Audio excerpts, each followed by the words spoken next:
So how can these 6 elements be used by an individual company to move forward?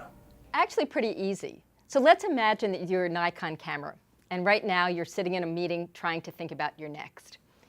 Well, you could traditionally look at Canon and think about Your direct competitors. exactly. And their attributes, you could line up f-stops and costs and each of the different individual elements of camera to camera. But in the genomic approach, you look at the whole experience. You look at the online experience. You look at Instagram.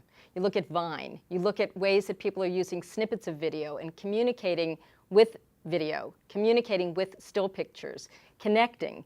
And you start realizing that there's a world of emergence that's happening right now.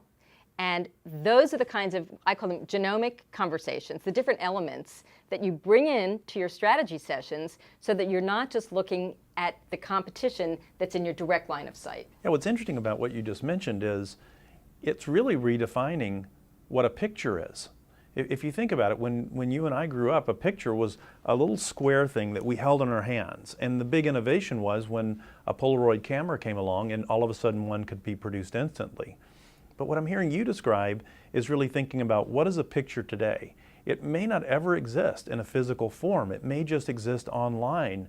It might exist as part of a presentation or a slideshow or even a video that a young person would put together online. So it's really helping redefine how we think about pictures, why they're important to us, and then what we would use them for. Is that what I'm just? You know, that's a great way of putting it. The thing that's really interesting about this notion of emergence is that it used to be, before you could share a picture so quickly, that a camera was fixed in time and a picture was something in an album. But over the years, all of us realize that they're very fluid now, and that a picture is a lot more than a picture. A picture is a relationship. A picture is a memory. A picture is an emotional feeling. A picture is a way of connecting. And so the traditional thinking about a picture has evolved, and if you've evolved with it, then you're able to look at the innovations like an Instagram that is a sharing, or a Vine that is a video clip. Or a Facebook or LinkedIn update. Absolutely, and the ability to see that a picture itself isn't fixed into a definition of what it used to be, but it's actually evolved. Well, if we took a snapshot, literally, of where we were 5 years ago thinking picture, then we haven't kept up. And that holds us open to somebody else jumping in and saying, oh, here's what's emerged as really important about the pictures, the ability to quickly share it with a lot of people. Well, suddenly that's where the mobile phone companies are coming in. You know, the companies that offer the ability to share with a lot of people at once versus the ones that can only capture and share more slowly. They might bring the edge that would make their product a lot more appealing.